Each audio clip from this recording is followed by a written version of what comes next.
순환의 파사드, 바르셀로나의 성파밀리아 성당에 있는 순환의 파사드 작품을 가지고 하나하나 우리들이 보고 있고, 오늘은 빌라도에 대한 작품을 가지고 말씀을 나누려고 합니다.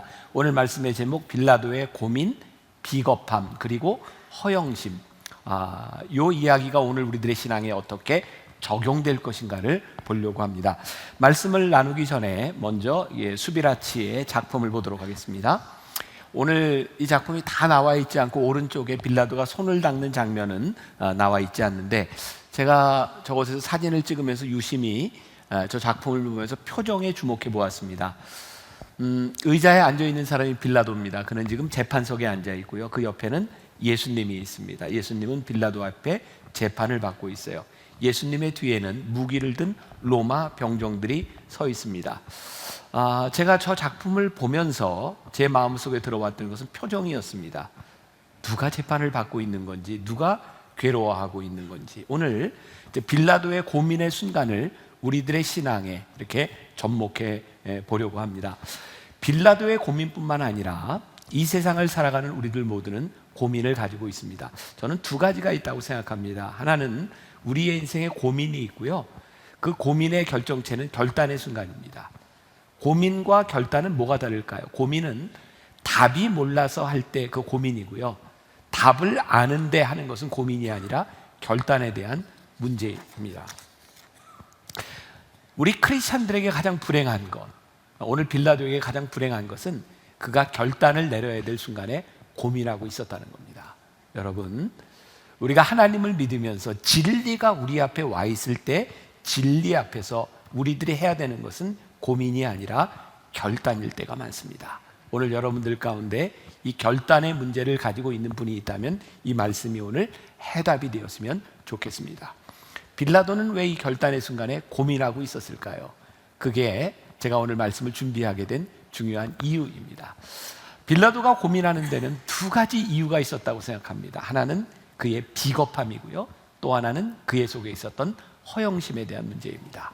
오늘 이 두 가지 역시 우리들의 신앙에 접목해 보려고 합니다. 먼저 빌라도의 비겁함에 대해서 보겠습니다. 우리가 읽었던 말씀 중에 마태복음 21장 22절을 우리 다시 한번 한 목소리로 보겠습니다. 다 같이 시작.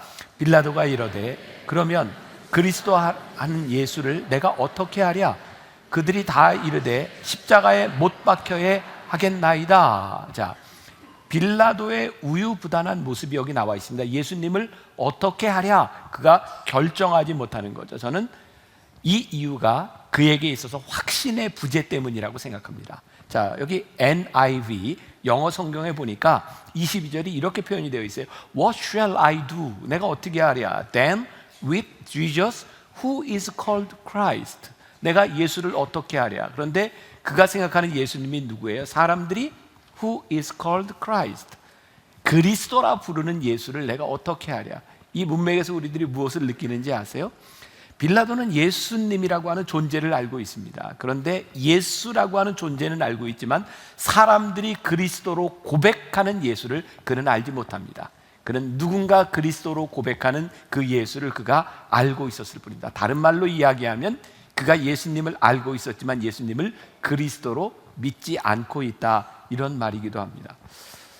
우리의 삶에 참 불행한 것은요, 예수를 믿는 사람들 가운데, 아니 이 세상을 살아가는 사람들 가운데 정말 불행한 것 중에 하나는 선악을 모르기 때문이 아니라 삶의 확신이 부재하기 때문입니다. 가만히 생각해 보세요. 우리는 선과 악을 구별하지 못하기 때문에 악을 행하는 것이 아니라 알매도 불구하고 우리들에게 확신이 없을 때가 많이 있습니다. 자, 확신이 부재될 때 우리들에게 오는 현상은 뭔지 아십니까? 확신이 없으면 진리대로 살지 못하고 세상 사람들의 소리가 들려옵니다. 그는 예수님께 대한 확신이 부족하니까 그의 마음속에, 그의 귀에 들려왔던 소리가 뭐냐면 예수님을 못 박으라는 소리였어요. 지난주에 저는 문학의 어떤 좀 잘 알려진 분과 함께 식사를 하게 되었습니다. 이제 세종문화회관 사장도 지내고 여러 분야에서 일을 했던 분이고요. 그분은 특히 우리가 잘 알고 있는 이어령 전 문화부 장관과도 함께 여러 가지 일을 하는 분이기도 합니다. 이 이어령 장관과 그리고 이분 세종문화회관장을 지냈던 분, 그리고 또 한 분이 그 문화계 쪽에 있는 분 셋이 식사를 하게 되었답니다. 이때는 이어령 씨가 세례를 받고 믿음을 고백한 이후였고요.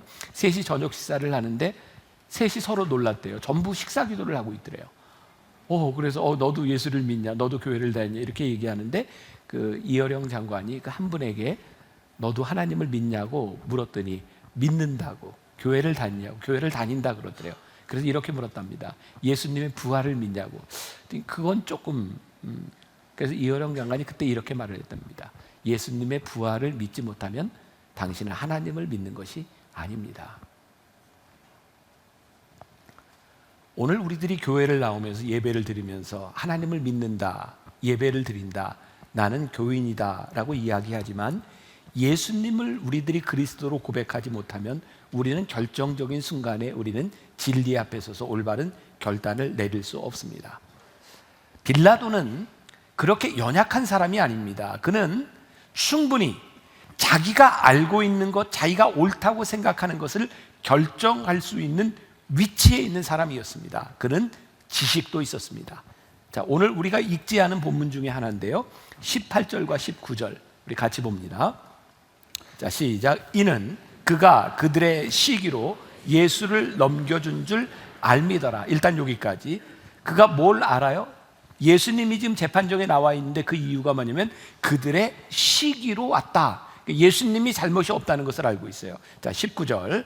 자, 시작. 총독이 재판석에 앉았을 때 그의 아내가 사람을 보내어 이르되 저 옳은 사람에게 아무 상관도 하지 마옵소서. 오늘 꿈에 내가 그 사람으로 인하여 애를 많이 태웠나이다 하더라. 자, 빌라도는 정확한 사실을 알고 있었을 뿐만 아니라 예수님이 죄가 없다는 것을 알고 있었을 뿐만 아니라 그의 아내 역시도 그에게 예수님께 그렇게 대하지 마라. 어쩌면 남자에게 있어서 제일 무서운 말이 아니었을까요? 부인이 하는 말인데, 자, 그가 재판석에 앉았을 때라고 이야기를 합니다. 그에게 권한이 주어졌다. 자, 오늘 우리들이 이 말씀을 통해서 정확한 사실, 팩트를 알 필요가 있습니다. 그는 처음에 마음 먹었던 빌라도는요, 예수님께 무죄를 선고하려고 하는 마음을 분명히 가지고 있었습니다. 또 하나, 문맥상으로 보아 죄 없는 예수님이 잡혀온 것은 억울한 일이다. 그것도 그는 알고 있었습니다. 그리고 좀 전에 이야기한 것처럼 결정적으로 아내의 권유로 인하여 그는 예수님을 놓아주려고 했습니다. 근데 우리들이 이 순환주간을 지나면서, 우리들이 사순절을 지나면서, 아니 2000년 동안 크리스찬들은 매번 사도신경을 외우면서 뭐라고 고백하여? 본디오 빌라도에게 고난을 받으사 십자가에 못 박혀 죽으시고, 우리는 예수님 십자가에 대한 책임이 누구에게 있다고 이야기하냐면 본디오 빌라도에게 있다라고 말을 합니다. 자, 이제 오늘 말씀을 우리들이 잘 이해하기 위해서 제가 역사적인 배경을 이제 설명하려고 합니다. 제가 이렇게 대학교를 다닐 때 여러분들 그런 경험이 있을 거예요. 강의를 들으면서 강의가 참 어렵다 이렇게 생각했던 적들이 있죠. 근데 강의가 어려운 건 둘 중에 하나입니다. 진짜 그 과목이 어렵든지, 하나는 가르치는 교수님이 내용을 모르고 가르치든지, 둘 중에 하나입니다. 저도 공부하고 박사학위도 받고 저도 이렇게 학교에서 가르쳐 보니까 제가 아는 걸 가르치는 건 괜찮은데 모르는 걸 가르치려면 참 힘들더라고요. 그래서 지금 제가 하려고 하는 이야기가 좀 어려울 수도 있습니다. 그 얘기는 제가 분명히 말씀드리는데 제가 모르는 게 아닙니다. 저는 분명히 알고 있고요. 여러분들이 정신을 차려야 오늘 말씀을 전체적으로 이해하는데 도움이 되니, 자, 이렇게 시선과 관심을 이렇게 모아서 좀 들어주세요. 자, 예수님 당시에, 예수님이 태어나실 때, 예수님은 베들레헴에서 태어나셨잖아요. 그때 예수님이 유대의 왕으로 오셨다라고 하는 이야기를 동방박사들이 전해줬을 때 헤롯 왕이 그걸 듣고 당시에 유아들을 다 살해하는 일이 있었습니다. 그것이 성경에 나오는 헤롯입니다. 근데 우리들이 성경을 읽다 보면 헤롯은 죽지도 않는 것 같아. 계속 헤롯에 대한 이야기가 나와요. 여러분들은 별로 의문을 갖지 않고 보시는데 굉장히 중요한 이야기예요. 그때 예수님 당시 태어나실 때 유아를 살해했던 헤롯은 헤롯 대제라고 부르는 헤롯 the Great이라고 부르는 사람입니다. 이 사람은 바로 죽었습니다. 그리고 그 이후에 지금 예수님이 활동하시고 지금 이 예수님이 십자가를 달리실 때 이 상황에는 영아들을 살해했던 헤롯 대제가 아니라 헤롯 왕의 아들 3명이 유대와 갈릴리와 이 전체 지역을 나눠서 분봉왕이라고 해서 분할 통치를 하고 있었습니다. 이걸 우리들이 좀 알 필요가 있어요. 그래서 예루살렘을 중심으로 지금 이 총독 빌라도도 예루살렘에 있는데 이 예루살렘을 중심으로 다스리던 사람이 누구냐면 헤롯 아켈레오라고 하는 사람입니다. 자, 여기까지 괜찮죠? 그 다음에 그 위에 갈릴리 지역을 통치하던 사람을 헤롯 안디바라고 불렀어요. 이 사람은 세례 요한을 목베었던 사람이니까 헤롯 안디바입니다. 그리고 그 위쪽으로 훨씬 위쪽으로 다스리던 사람이 누구냐면 헤롯 빌립입니다. 그러니까 헤롯 대제의 아들에게는 3명의 아들이 있었고 이렇게 통치를 했는데 지금 예루살렘 주위를 통치하고 있었던 헤롯 아켈레오는 굉장히 잔인한 사람이었답니다. 그래서 그가 분봉 왕이 될 때 그를 반대하는 유대 사람들 3,000명을 학살합니다. 여러분, 당시 시대는 로마가 세계를 지배하고 있었기 때문에 그것이 로마의 지배하에 있었고 분봉왕으로 인정을 받는데 아켈레오가 그렇게 잔인한 일을 하니까 로마 황제가 그 아켈레오를 지금의 스페인 고을 땅으로 보냅니다. 그리고 거기에 분봉왕이 비어있는 거기를 누가 통치하게 했냐면 총독을 보낸 거예요. 당시에 로마는 13명의 총독을 세계에 보내서 다스리게 했는데 그 중에 하나가 본디오 빌라도입니다. 자, 여기까지 따라오셨죠? 자, 이게 본디오 빌라도라고 이야기하는데 본도라고 하는 건 당시의 이름 앞에는요 지명이 붙어 있어서 이 본디오가 어디 출신이냐를 알려주고 있고요. 빌라도라고 하는 말의 뜻은 창을 가진 사람이라고 하니까 본디오 빌라도는 당시 로마 귀족층의 싸움을 잘하는 용사였던 것으로 알 수 있습니다.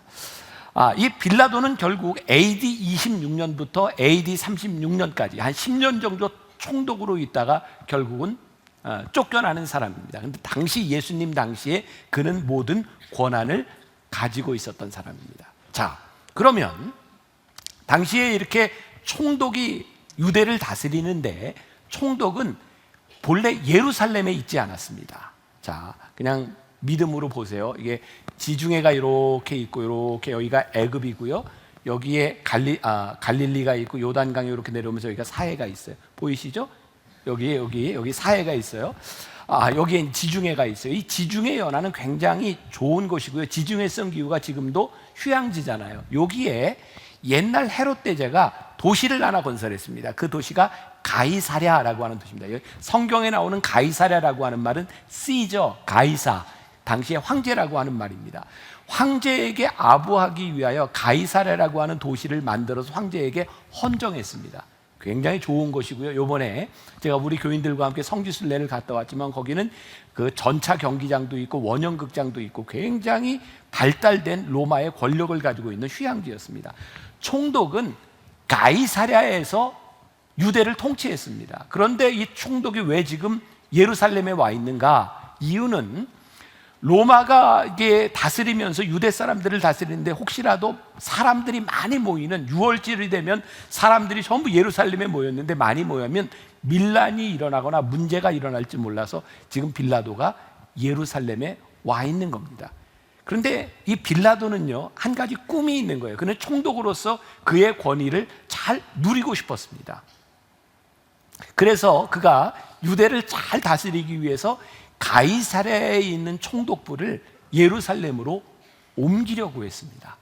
유대 사람들이 좋아했을까요? 안 좋아했을까요? 아주 싫어했습니다. 이유는 뭐냐면 당시 로마 사람들은 황제를 숭배하고 있었기 때문에 가이사랴에서 로마로 총독부를 옮기면 당시에 가이사 황제의 동상과 황제의 깃발을 가지고 와야 합니다. 근데 유대 사람들은 유일신 하나님을 믿잖아요. 그러니까 다른 동상을 가지고 오는 걸 용납을 못했기 때문에 유대인들과 관계가 아주 좋지 않았습니다. 지금 이런 상황 가운데서 지금 예수님이 잡혀왔고 사람들이 지금 빌라도에게 예수님을 못 박으라고 이야기하고 있고 그 재판 속에서 총독은 무언가를 결정을 내려야 되는 순간이 되었던 거죠. 그러니까 지금 이 성경에서 보여지는 빌라도는 여러분들 생각하기에 좋은 사람처럼 보이세요? 안 좋은 사람처럼 보이세요? 굉장히 괜찮은 사람으로 보이지 않아요? 예수님께 대해서 굉장히 제너러스하게 예수님을 좀 놓아주려고 하잖아요.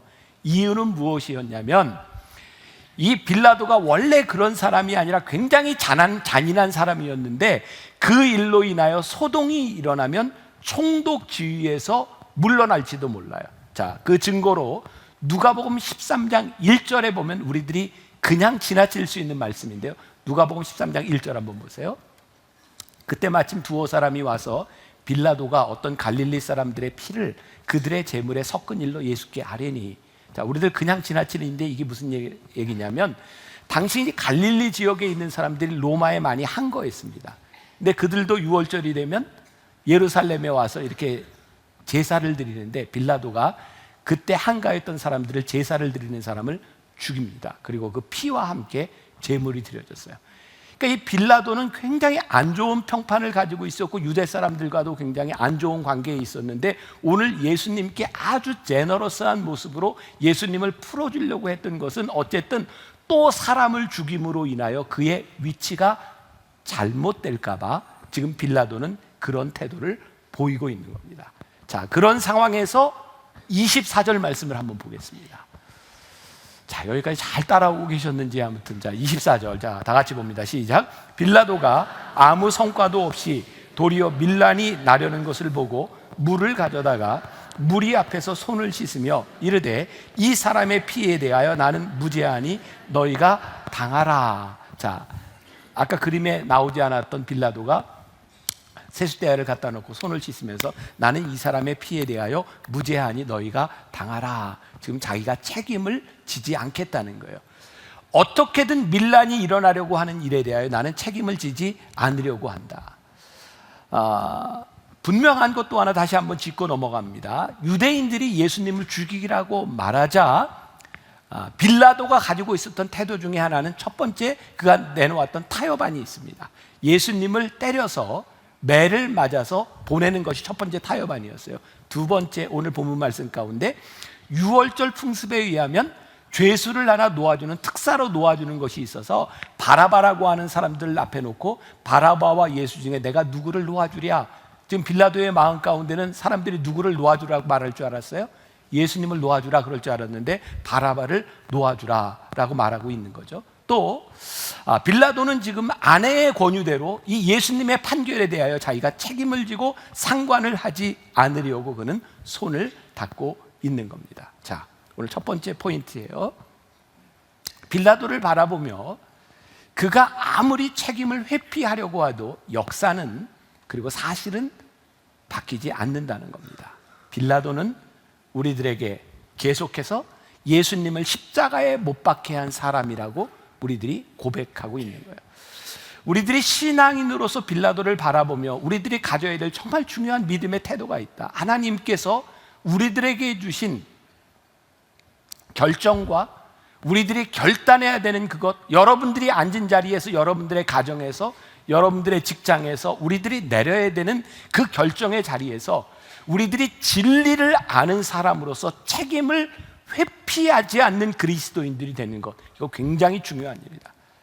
자, 제가 지금 정치적인 이야기를 하는 거 아니에요. 여러분들께 정치적으로 듣지 마세요. 그냥 제가 요 몇 주 동안 참 제가 같은 남자의 입장에서 참 이게 너무하다. 고위 공직자 하나가 어떤 자리에서 물러나면서 아내가 이런 일을 하는 것을 나는 알지 못했다, 나중에 알았다 라는 이야기를 들으면서 참 찌질하다 이런 생각이 들었고요. 그런데 그 찌질한 남자의 모습이 성경에 보면 역사적으로 근거가 있잖아요. 창세기 3장 12절에 보니까 아담이 이르되 하나님이 주셔서 나와 함께 있게 하신 여자 그가 그 나무 열매를 내게 주므로 내가 먹었나이다. 하나님께서 아담에게 물으셨던 게 뭔지 아세요? 아담아, 누가 선악과를 먹었냐? 아담이 이렇게 대답하자면 내 아내가 줘서 먹었습니다. 하나님은 그 대답을 원치 않으셨어요. 하나님, 제가 잘못했습니다. 이 책임이 나에게 있습니다 라고 말을 했다면 하나님과의 관계가 회복이 되었을 겁니다. 오늘 우리들에게 주어진 일들, 하나님께서 우리들에게 주어진 자리에서 내 아내 때문에, 내 어머니 때문에, 우리의 책임을 전가하는 이러한 모습들이 우리를 얼마나 불쌍하게 만들고 하나님 앞에서 얼마나 비신앙적으로 만들고, 정말 중요한 것은 우리들이 하나님 앞에 믿음의 진리와 신앙을 가지고 있어서 하나님 앞에서 내려야 되는 올바른 결단들이 우리들에게 내려지는 것이 참 중요한데, 여러분들 역사서에는 더 이상 빌라도가 AD 36년에 총독에서부터 물러나고 어떻게 되었다는 기록이 남아있지 않은데, 요세푸스의 역사서에 의하면 빌라도는 자살로 그의 삶을 마감하게 됩니다. 그럼 다시 한번 조금 전에 보여줬던 작품을 한번 보겠습니다. 자, 다시 한번 표정을 주목해 보세요. 저는 저 사진을 찍으면서 보았던 빌라도의 표정, 그는 재판석에 앉아서 많은 권력을 가지고 있는 사람이었지만 너무너무 비참한 얼굴을 하고 있어요. 지금 그의 앞에 서서 재판을 받고 있는 예수님의 모습과 빌라도의 모습이 너무너무 달라요. 비겁한 선택은 비겁한 결과를 낳을 뿐입니다. 우리의 인생에서 우리들이 알고 있는 것에 대한 문제가 아니라 그 알고 있는 것을 믿음으로 행할 수 있는 진리 앞에 올바로 설 수 없는 결단을 내리지 못한다면 우리는 저렇게 비참한 인생이 될 수밖에 없어요. 빌라도는 우리들에게 이런 중요한 교훈을 줍니다. 그런데 오늘 왜 빌라도는 이런 비겁한 결정을 하게 되었을까? 저에게 느껴진 것은 빌라도 속에 있는 허영심 때문이었다라고 생각을 해요. 자, 다시 24절 말씀으로 돌아갑니다. 빌라도가 아무 성과도 없이, 저는 이 말씀에 주목해 보았어요. 성과도 없이 도리어 밀란이 나려는 것을 보고 물을 가져다가 무리 앞에서 손을 씻으며 이르되 이 사람의 피에 대하여 나는 무죄하니 너희는 당하라. 저에게 떠오른 단어가 허영심이었어요. 아무 성과도 없이. 지금 빌라도는 지금 이렇게 잘못된 결정을 내리는 딱 한 가지의 이유가 있다면 그는 그 자리를 지키고 싶은 겁니다. 그런데 이미 빌라도는 그 자리에 있을 만한 사람이, 자격이 있는 사람이 아닙니다. 만일 빌라도가 자리에 연연하지 않고 그가 허영심을 버리고 그가 올바른 결정을 했더라면 그는 그렇게 역사적으로 남지 않았을지도 모릅니다. 자, 마태복음 27장 15절에서 18절 우리가 읽지 않은 말씀인데요, 다시 봅니다. 명절이 되면 총독이 무리의 청원대로 죄수 한 사람을 놓아주는 전례가 있더니 그때 바라바라 하는 유명한 죄수가 있는데 그들이 모였을 때에 빌라도가 물어 이르되 너희는 내가 누구를 너희에게 놓아주기를 원하느냐, 바라바냐 그리스도라 하는 예수냐 하니 이는 그가 그들의 시기로 예수를 넘겨준 줄 알미였더라. 자, 여기에서 이 빌라도가요, 소위 굉장히 좋은 리더로서의 모습으로 가장되어 있는 것 같아요. 보세요. 그러니까 너희에게 누구를 놓아주기를 원하느냐, 지금 빌라도가 사람들에게 묻고 있는 거예요. 요즘 말로 이야기하면 참 소통 잘하는 사람 아닙니까? 여러분들의 말을 듣고 내가 따르겠습니다. 그런데 리더는요, 우리들이 책임적 인간으로 산다는 것은요, 사람들이 원하는 얘기에 귀를 기울이는 것이 아닙니다. 그가 알고 있던 진리에 대하여 책임을 지지 않으려고 하면 사람들의 소리가 들어오는 겁니다. 저는 만나교회 담임 목사입니다. 저희 교회 많은 목사님들이, 저희 교회 장로님들이 부서부서에서 여러 가지 사역들을 하고 여러 가지를 섬기는 일들을 합니다. 근데 제가 늘 기도하는 것이 있습니다. 하나님, 누가 아무리 열심히 일을 하고 누가 아무리 섬기고 그렇게 한다 할지라도 제가 만나교회 담임 목사로 있는 동안 이 교회에 대한 최종적인 책임을 져야 되는 일들이 저에게 참 많지 않겠습니까? 책임을 져야 되는 자리에서 제가 회피하거나 비겁한 사람이 되지 않도록 저를 도와주세요. 이게 만나교회를 담임하고 있는 저에 대한 문제가 아니라 여러분들의 가정에 책임을 지고 있는 가장과 여러분들의 소속한 단체와 여러분들의 삶에서 여러분들이 지고 있는 모든 일들 가운데 우리들의 책임적 인간이 된다고 하는 건 너무너무 중요한 일이에요. 빌라도의 허영심은요, 그가 사람의 평가에 목을 매기 시작할 때 그는 허영심으로 인하여 잘못된 결단을 내리게 됩니다. 세속적인 욕망, 그것이 허영심의 근거가 되는 거죠. 자, 여러분들이 이것을 이렇게 정치적인 견해로 듣지 않고 우리 크리스찬들이 지금 세상을 바꾸는 일을 했으면 좋겠다. 저는 어제 그제 그런 생각이 들더라고요. 제가 목회를 하는 한, 그리고 이 강단에서 이렇게 선포되는 말씀은 늘 야권의 성향을 가질 수밖에 없겠다. 그러니까 우리가 어떤 권력에 대한 것이 아니라 우리들이 말씀을 우리들이 새롭게 할 수 있도록 늘 그렇게 우리들이 깨어 있을 수밖에 없겠다. 이번 정권에서도 그렇고 지난번 정권에서도 그렇고 지지난번 정권에서도 그렇고 앞으로 어떤 정권이 바뀔지 모르지만 우리 민족은 참 너무너무 불쌍한 거예요. 나 스스로가 청문회 때마다 거기에 올라가 있는 정말 최고위직의 장관과 군수님과 좋은 자리들을 차지하고 우리 민족을 다스려야 될 그 위치에 있는 사람들을 청문회에 올려놓고 우리들이 이야기를 할 때 부끄러운 거예요. 저 사람들이 우리들의 지도자가 될 수 있는가? 그리고 저 사람들은 왜 저 자리에 올라가 있는가를 보면서 부끄러운 거예요. 그러면서 저에게 어떤 마음이 드냐면, 하나님, 저 자리에 올라갈 자격이 안 되는 사람은 올라가지 않아야 되는 것이 아니겠습니까? 그리고 우리가 그 자리에 있어야 되는 책임적인 인간이 되기 위해서는 그 자리에 있을 만한 자격을 만들어가는 사람이 되어야 되지 않겠습니까? 그런데 이게 세상적으로 되지 않는다면 정말 우리 크리스찬들이 합당한 삶을 살고 합당한 자리에 설 수 있는 사람들이 되기 위하여 우리들이 책임적인 삶을 살아가는 것이 참 중요하겠다. 저는 우리 그리스도인들만이라도 우리들이 하나님 앞에 그런 책임적인 삶을 살 수 있다면 참 좋겠다라는 생각이 들었어요. 자, 오늘 빌라도는 영적인 문제가 아니라 세상적인 허영심에서 그는 책임적인 결단을 내리지 못하고 있는데, 저는 오늘 여기에서 조금 자리를 바꿔서 우리의 영적인 허영심에 대한 부분들을 한번 나누어 보려고 합니다. 이 사단은요, 마귀는요, 도덕적으로 이미 타락한 사람들에 대해서는 별로 공격하지 않을 것 같아요. 그는 이미 타락한 존재니까. 그런데 우리들이 예수를 믿으면서 집사가 되고 권사가 되고 장로가 되고 목사가 되면 우리들이 잘못하면 영적인 허영심 가운데서 영적인 유혹을 받을 수 있는 일들이 참 많겠다는 생각이 들었어요. 거룩함에 대한 교만처럼 우리를 위험스럽게 만드는 일이 없다는 생각이 들었어요. 왜일까요? 내가 집사고 권사고 장로고 목사가 되면 언제부터인가 내가 그 자리만큼을 보여줘야 된다고 하는 허영심이 우리들에게 생기는 것 같아요. 우리들이 하나님 앞에서 우리의 실존, 우리의 존재, 우리의 연약함, 우리의 죄성을 우리들이 고백하고 하나님 앞에 서지 않으면 우리는 우리의 연약한 부분들을 가리기 위해서, 감추기 위해서 점점 더 영적 허영 속에 들어가는지 모르겠어요.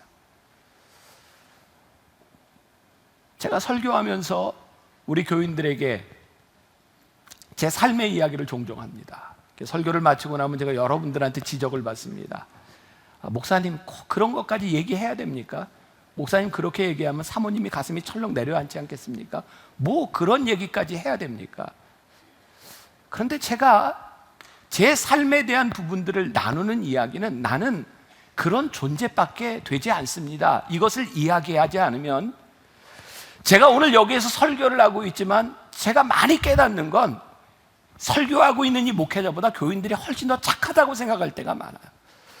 어쩌면 어떤 면에서 저는 여러분들을 따라갈 수도 없는 존재인 것을 제가 분명하게 이야기하지 않으면 이것을 감추기 위해서 내가 얼마나 힘들까. 나의 연약한 모습을 내려놓고 내가 이 정도밖에 되지 않는다는 것을 이야기하지 않으면 우리는 영적 허영심 가운데서 우리들이 얼마나 많이 무서운 사람이 될 수 있는지 몰라요. 그래서 예수님께서 산상수훈에서 마태복음 6장 이후에, 여러분 말씀을 듣고 집에 가셔서 마태복음 6장 이후를 한번 보셔도 좋겠어요. 예수님께서 구제하는 일에 대하여, 기도하는 일에 대하여, 금식하는 일에 대하여 예수님이 말씀하세요. 당시에는요, 복지제도가 있었는데 뭐냐면 돈 있는 사람들이 헌금을 해서 어려운 사람들을 돕는 거예요. 근데 예수님께서 너희들이 구제한 것에 대해서, 너희 선한 일한 것에 대해서 나팔을 불지 말라 이렇게 말씀하셨는데, 여기 김동문 씨가 쓴 오감으로 성경 읽기에 보면 당시에는 성전에 두 개의 헌금 방법이 있었다고 합니다. 하나는 이렇게 헌금을 할 때, 구제 헌금을 할 때 큰 나팔처럼 이렇게 입구가 큰 통에다가 돈을 넣고요, 그리고 들어가면 이렇게 좁아집니다. 왜냐하면 사람들이 훔쳐가지 못하도록. 그래서 동전을 이렇게 딱 던지면 이렇게 또르르 소리가 나서 이렇게 들어가게 돼 있는 거예요. 그래서 예수님께서 아마 나팔을 불지 말라, 그 이야기는 너희들이 헌금한 것에 대하여 그 소리 나지 않게 하라, 이런 뜻일 수도 있고요. 또 하나는 침묵의 방이라고 하는 곳이 있어서 아무도 보지 않는 곳에서 정말 어려운 사람들이 자녀를 교육시키지 못할 때 돈 있는 사람들이 조용히 돈을 갖다 놓고 헌금하는 방이 있었답니다. 그런데 그것 예수님이 떠들지 말라, 그거 알리지 말라라고 말씀하는 거예요. 또 예수님께서 기도에 대해서 이렇게 말씀하시죠. 당시의 유대인들은, 경건한 바리새인들은 하루에 3번씩 기도했고요, 일주일에 2번씩 금식했습니다. 마태복음 6장 6절에 이런 말씀이 있어요. 너는 기도할 때 내 골방에 들어가 문을 닫고 은밀한 중에 계신 내 아버지께 기도하라. 은밀한 중에 보시는 내 아버지께서 갚으시리라.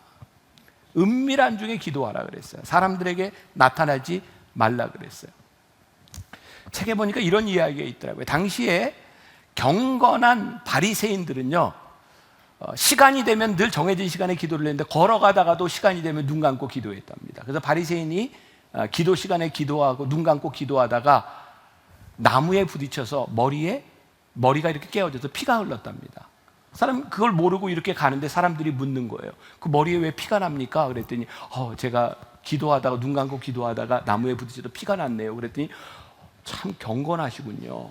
그래서 이 사람이 그 얘기를 듣고 피를 안 닦습니다. 그리고 사람들이 물어볼 때마다 내가 기도하다가요 나무에 부딪혀서요, 참 경건하시군요.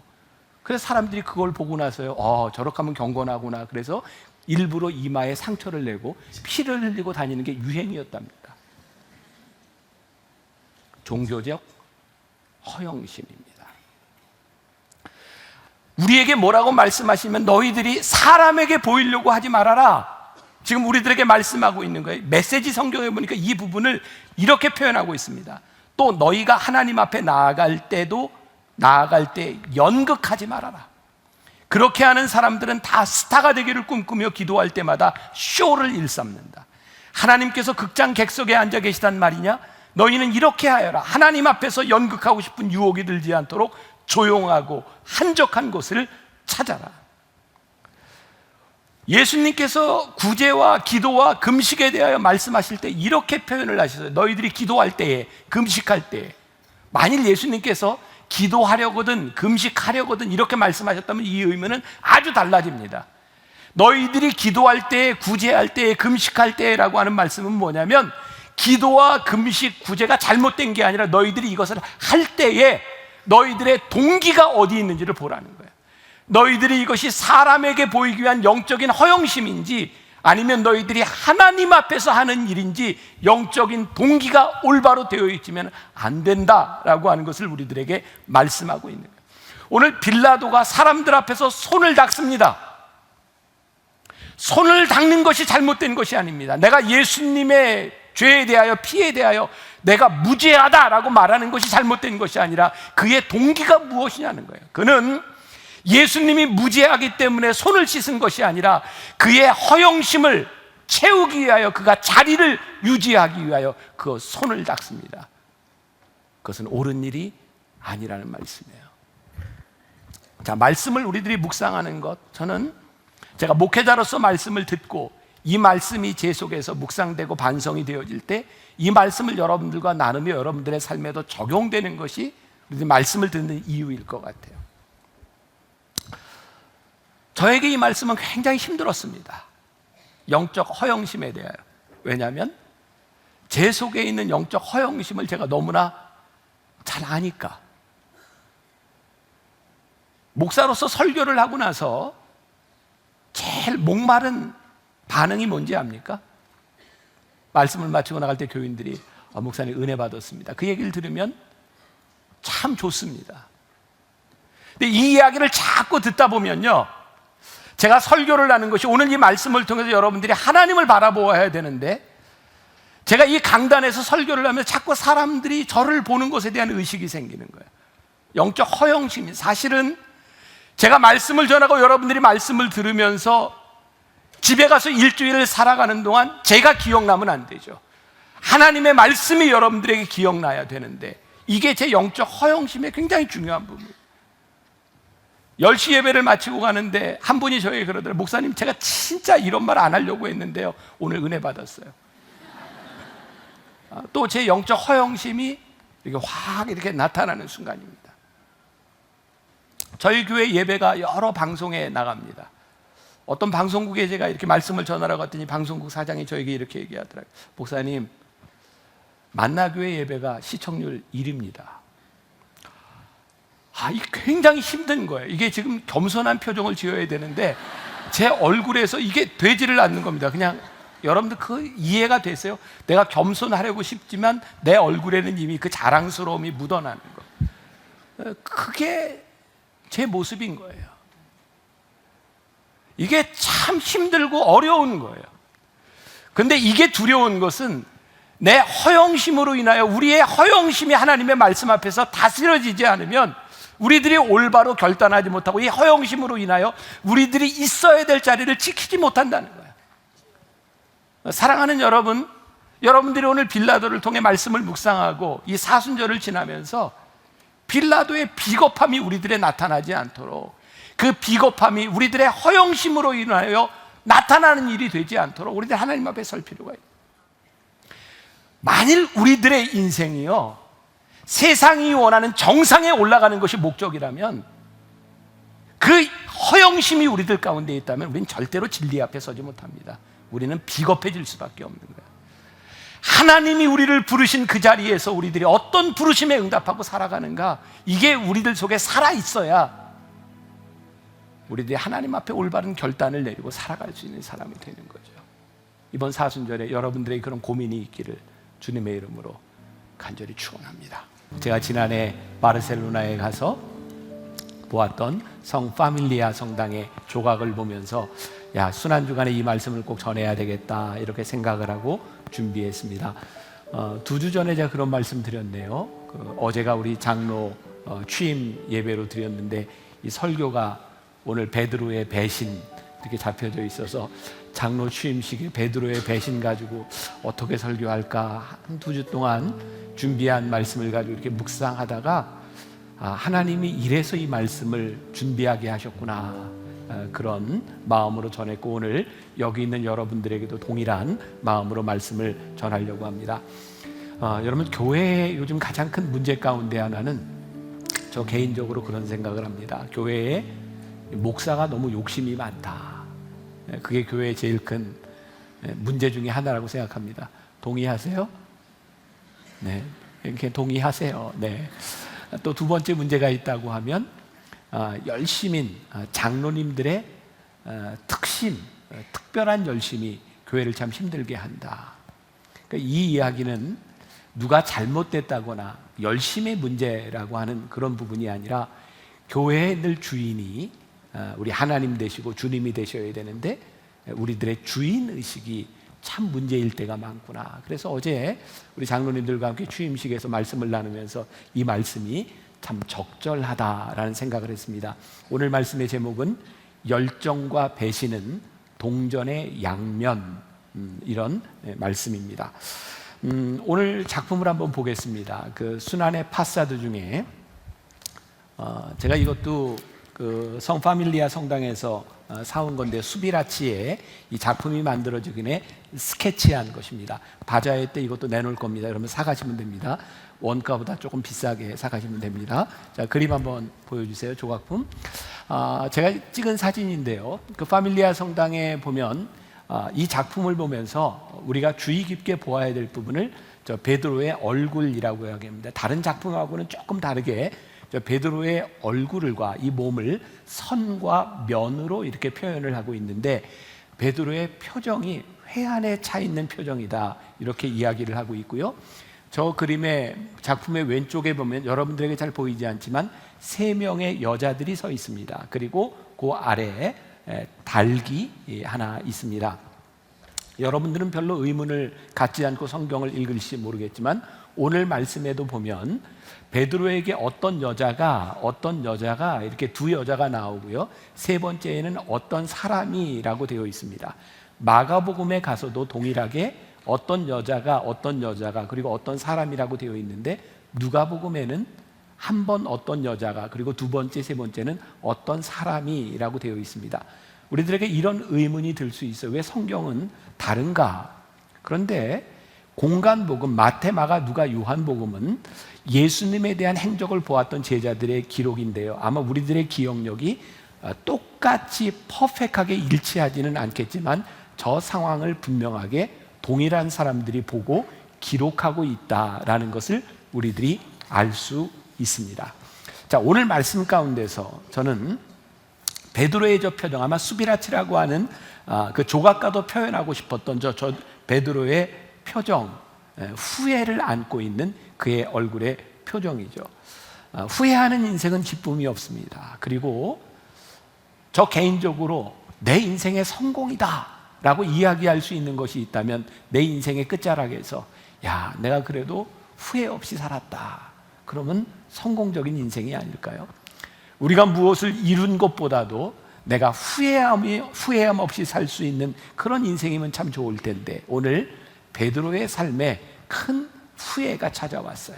오늘 이 말씀을 듣는 우리들에게 후회할 거리가 있다면 이 베드로와 우리들의 삶을 이렇게 감정이입해서 이렇게 말씀을 들어도 좋겠고, 또 중요한 것은 또 결론을 먼저 이야기하자면 후회한 인생이었던 베드로에게 찾아오셔서 하나님께서 그의 후회를 더 큰 열정으로 바꾸어 주셨다는 거죠.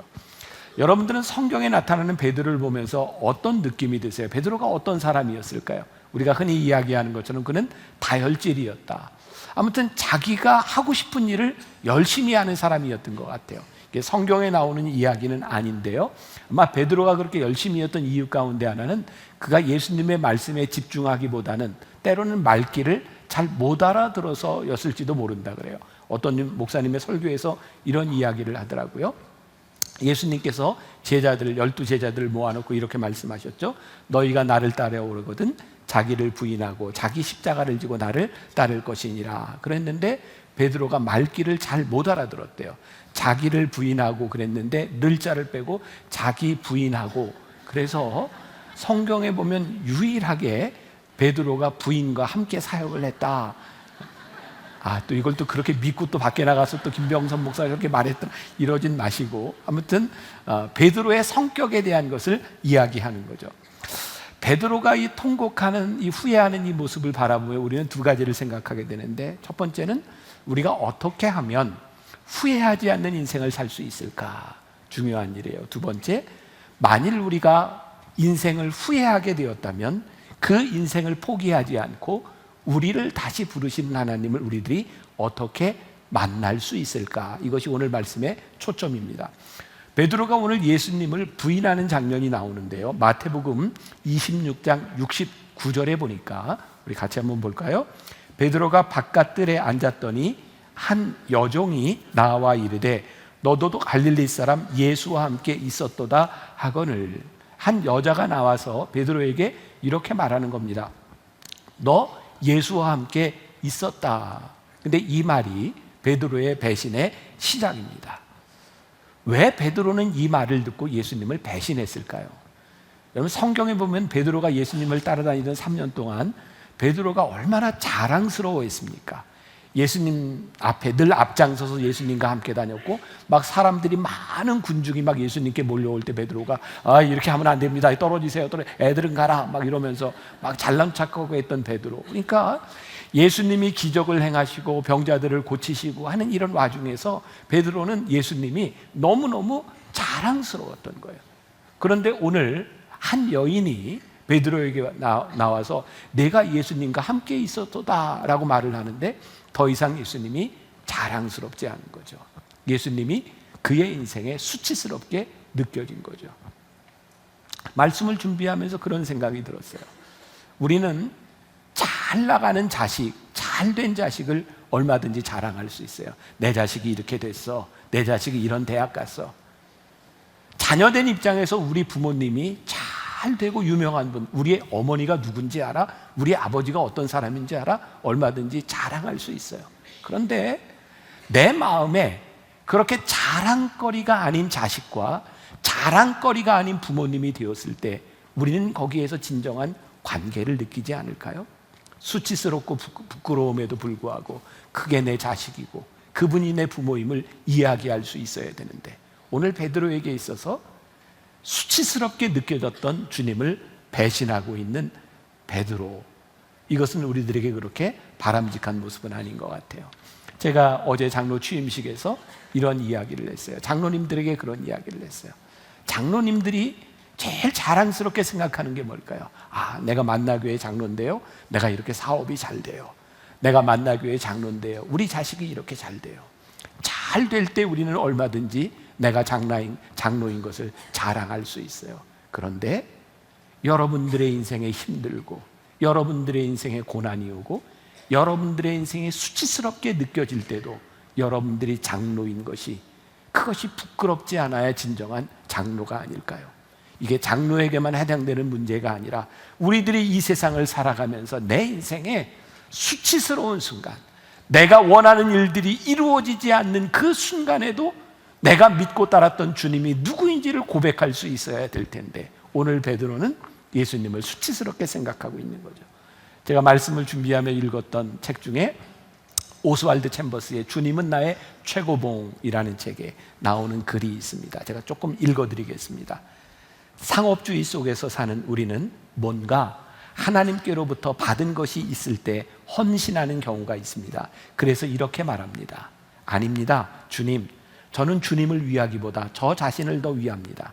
저는 주님의 전시장에 놓여서 하나님께서 저를 위해 하신 일들을 사람들에게 보이고 싶습니다. 참된 헌신은 주 예수 그리스도만을 내 모든 인격 속에서 최고로 사모하는 것입니다. 제가 언젠가 그 연예인 예배에 갔을 때 일이 기억이 납니다. 그 연예인 예배를 준비하던 분이 하나가 저에게 그런 얘기를 합니다. 목사님, 이 연예인 예배에 올 때 우리들이 지키는 것이 있는데, 여기에 사진 찍지 말고, 연예인들에게 간증 섭외하지 말고, 연예인들이 믿음이 있을 때는 참 좋아서 간증도 하는데 어느 날 잘못되면 그것 때문에 너무너무 어려움을 겪습니다. 그때 제가 이런 이야기를 했어요. 우리의 인생을 살다 보면 잘 될 때도 있고 잘못될 때도 있고 영광스러울 때도 있고 수치스러울 때도 있지 않겠습니까? 그런데 우리의 믿음은 영광스러울 때만 나타나는 것이 아닙니다. 우리의 인생의 밑자락에서, 우리의 인생의 위기 가운데서도 우리의 믿음이 나타나야 되는 것인데, 우리들은 우리의 열정과 우리의 생각을 가지고 예수님을 배신할 때가 참 많은 것 같아요. 지난해 제가 보았던 조선일보의 Y라고 하는 섹션에 우리가 잘 아는 춘원 이광수에 대한 기사가 실렸더라고요. 여러분, 춘원 이광수 하면 뭐가 생각나나요? 친일? 어떤 말이 생각나세요? 우리나라 현대문학의 아버지?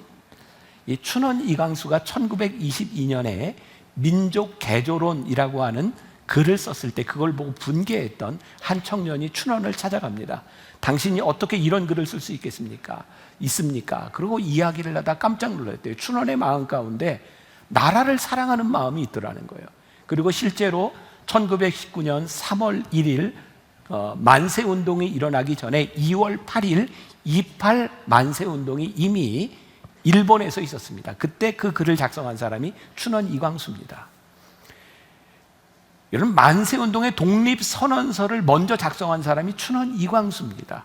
그런데 22년에 민족개조론을 썼고요, 분개했던 청년이 찾아가서 어떻게 당신이 이럴 수 있느냐고 이야기를 했는데, 춘원은 자기 나름대로 나라 사랑하는 마음이 있었다는 거예요.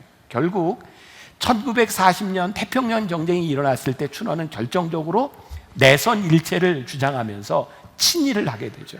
그리고 전쟁이 끝나고 난 다음 광복이 된 이후에 반민특위에서 춘원 이광수는 이렇게 주장을 합니다. 나는 민족을 사랑했다.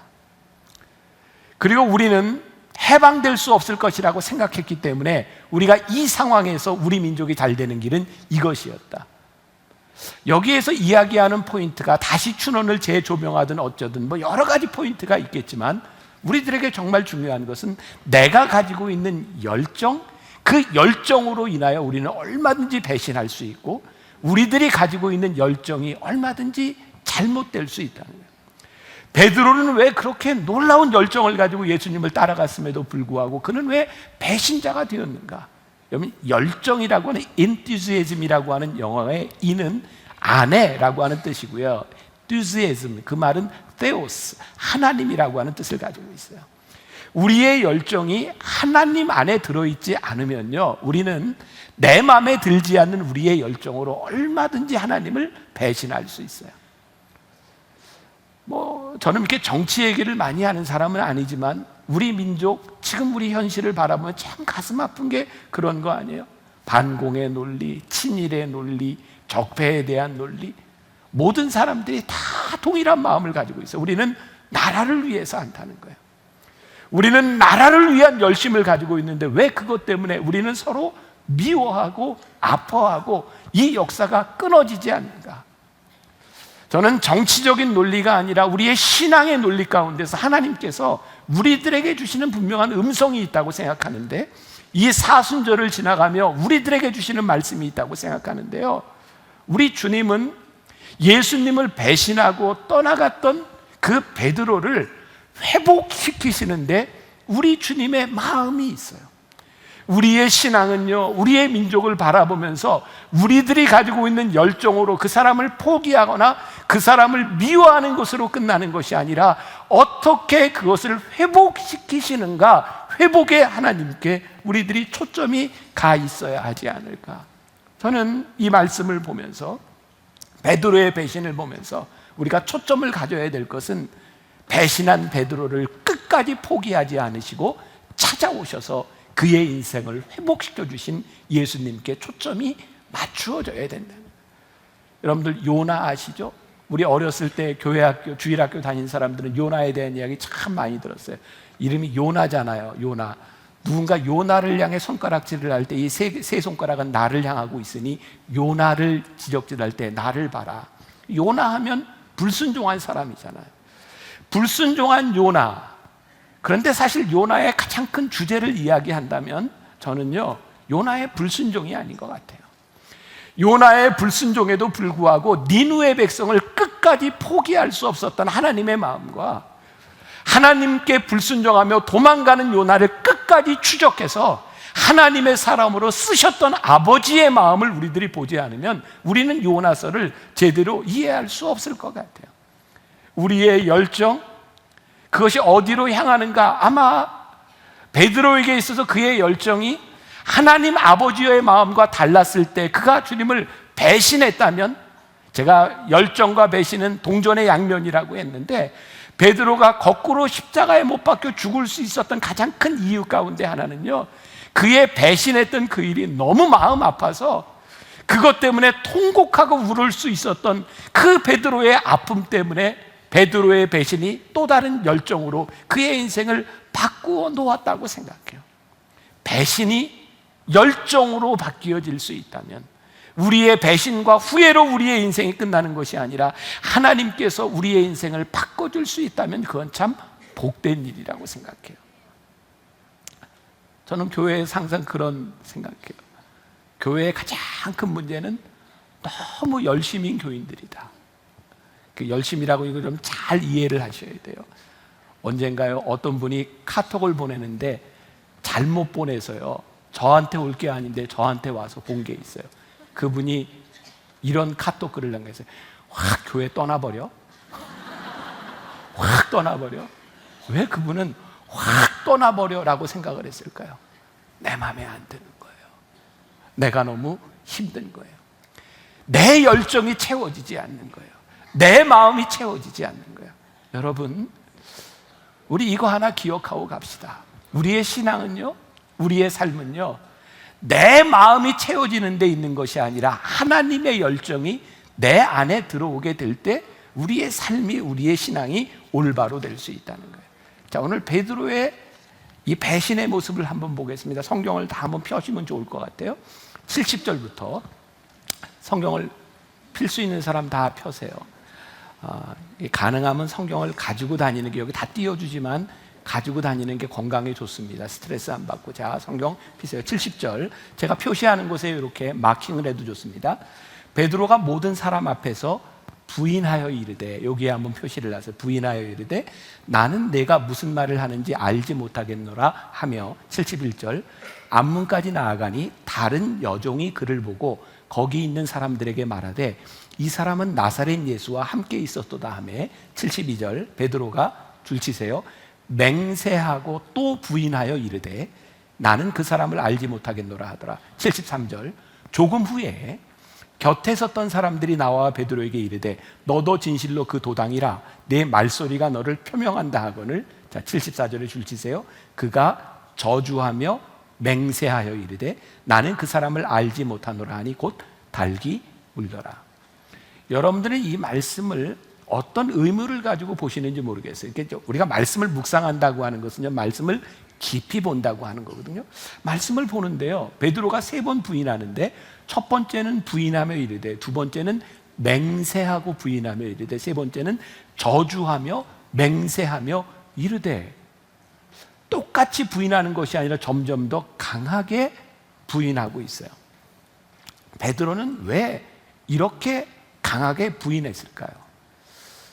여러분, 여기에 맹세를 합니다. 베드로는 왜 맹세했을까요?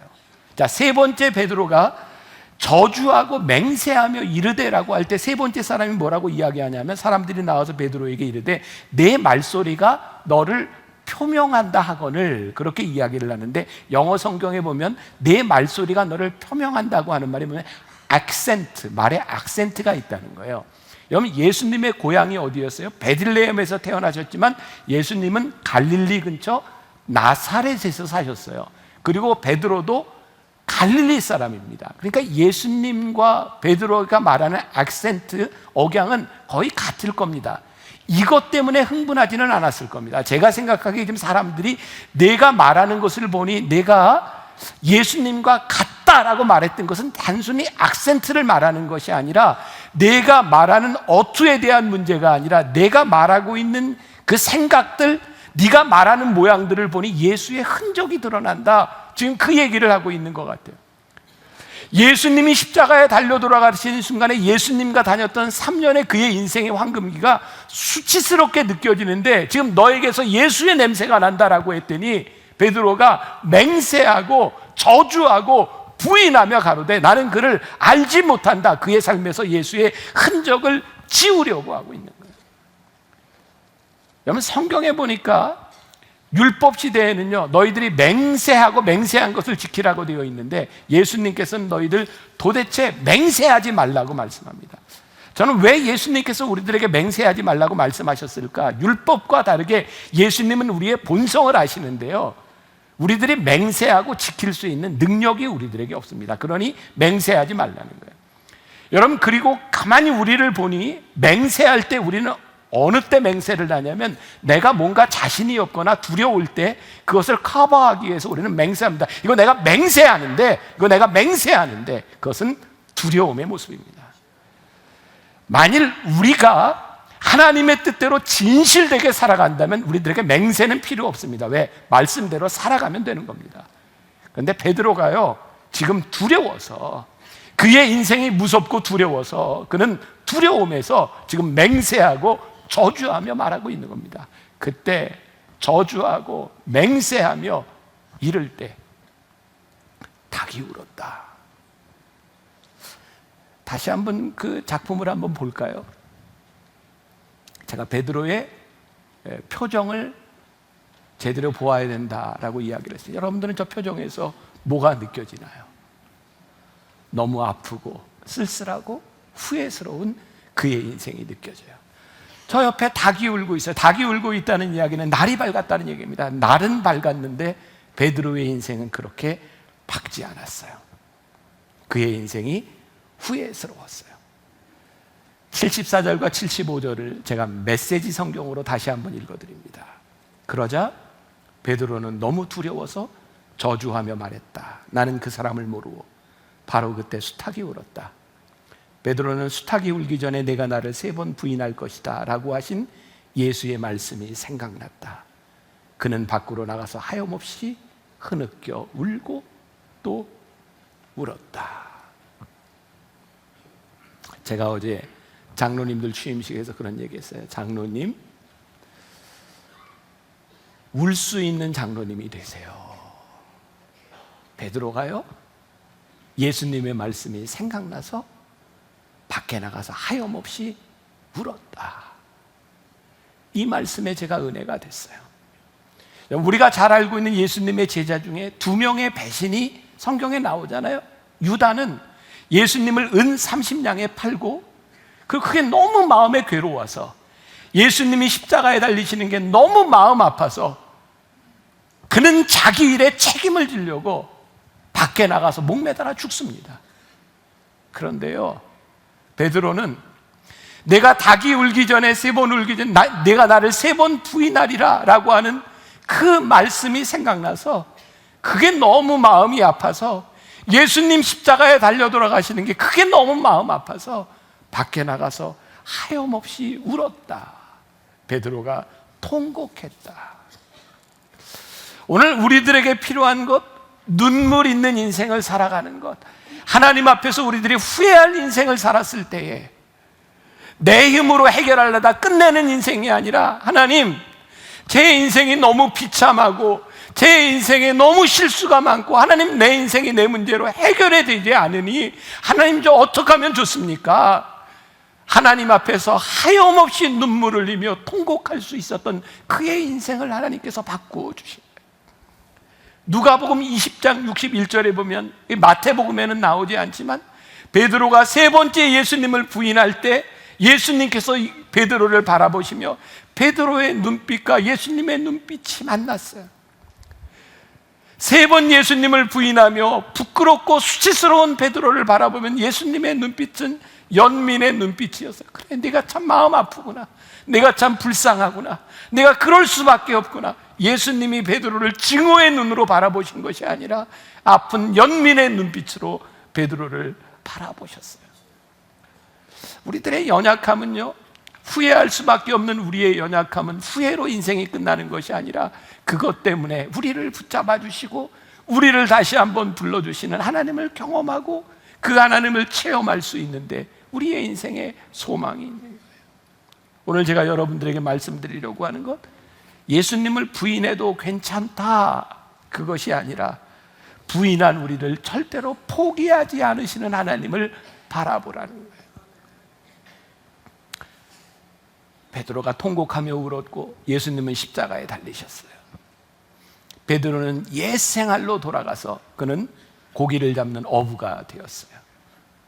우리가 잘 아는 말씀이죠. 부활하신 예수님께서 요한복음 21장에 갈릴리 호숫가에 찾아오셨어요. 그리고 베드로에게 물으시죠. 요한의 아들 시몬아, 내가 나를 사랑하니? 베드로가 대답하여 예, 제가 주님 사랑합니다. 2번째 물으셨어요. 요한의 아들 시몬아, 내가 나를 사랑하니? 예, 제가 주님 사랑합니다. 3번째 예수님이 물으셨어요. 요한의 아들 시몬아, 내가 나를 사랑하니? 막 그 순간 예수님을 3번 부인했던 자기 모습이 생각나서 베드로는 참 많이 부끄러웠을 것 같아요. 그래서 예수님 사랑합니다 이렇게 대답 못해요. 3번째 물음에 베드로가 이렇게 대답하죠. 예, 주님 아시잖아요. 주님 아시잖아요. 제가 주님 배신하지 않는다고 했지만 제가 마지막에 주님 배신했던 저의 연약함을 주님 아시잖아요. 그랬더니 예수님께서 요한복음 21장 18절에서 이렇게 말씀하세요. 우리 같이 한번 봉독해 봅시다. 내가 진실로 진실로 내게 이르노니 내가 젊어서는 스스로 띠띠고 원하는 곳으로 다녔거니와 늙어서는 내 팔을 벌리리니 남이 내게 띠띠우고 원하지 아니하는 곳으로 데려가리라. 이거 우리가 좀 아는 말씀이죠. 베드로야, 네가 나 사랑한다 그랬지? 내가 젊어서는 네 맘대로 살았지만 내가 나이 들어 늙어서는 이제 네 맘대로 살지 못해. 그러니까 내 팔을 벌리리니. 베드로가 마지막에 내 팔을 벌린 채로 십자가에 거꾸로 매어 달려 죽잖아요. 이제는 내가 원하는 대로 사는 것이 아니라 내가 너 쓸 거야. 지금 그 말씀입니다. 그런데요, 베드로가 예수님의 이 말씀을 듣고요, 21절과 22절에 보면 참 이해할 수 없는 이야기를 합니다. 제가 읽어드리면 21절 보세요. 이에 베드로가 그를 보고, 그는 누구냐면 요한입니다. 그를 보고 예수께 여짜오되 주님, 이 사람은 어떻게 되겠습니까? 지금 뭐라고 얘기하냐면 예수님이 심각하게 요한의 아들 시몬아, 내가 나를 사랑하니? 3번 물으셨고, 예, 제가 주님 사랑합니다. 그랬더니 예수님께서, 그래, 이제 내가 원하는 대로 사는 것이 아니라 내가 너를 쓸 거야, 그렇게 말씀하셨는데, 베드로가 예수님, 얘는요? 그렇게 얘기하고 있는 거, 얘는요? 참 신기하지 않아요? 지금 예수님과 심각한 관계 속에서 내가 나를 사랑하냐고 물으시고, 내가 주님 사랑합니다, 주님이 소명자로 부르셨는데, 얘는요? 그랬더니 예수님이 22절에서 이렇게 대답하세요. 예수께서 이르시되 내가 올 때까지 그를 머물게 하고자 할지라도 네게 무슨 상관이냐, 너는 나를 따르라 하시더라. 무슨 말씀이세요? 얘 신경 쓰지 말고 너나 잘해. 지금 예수님이 그 말씀하시는 거예요. 우리의 삶을 참 후회하게 만들고요, 우리를 힘들게 만드는 것은요, 하나님과 나와의 관계가 아니더라고요. 나는 하나님 잘 믿고 따라가고 열심히 신앙생활을 할 텐데요, 얘는요, 얘가 나에게 늘 걸림돌인 거예요. 나는요, 용서도 하고요, 나는 최선을 다해서 살 준비가 되어 있는데요, 얘는요, 얘 때문에 그게 안 되는 거예요. 우리 예수님께서 베드로에게, 베드로야, 너나 잘해. 너는 내 일을 하면 돼. 제가 어제 우리 장로 취임식에서도 말씀을 나누고, 오늘 여러분들에게, 그리고 저에게, 오늘 이 말씀을 듣는 모두에게 정말 주님께서 하시는 말씀, 하고 싶은 말씀이 그게 아닐까요? 사랑하는 아들아, 내가 너를 쓸 텐데 다른 사람 신경 쓰지 마. 내가 잘하면 돼. 우리들 속에 계속 생각나는 거, 쟤를 보면 제가 신앙생활이 안 돼요. 쟤 때문에 제가 상처를 받아요. 쟤 때문에 제가 확 떠날까 생각 중이에요. 사랑하는 아들아, 사랑하는 딸아, 너나 잘하세요.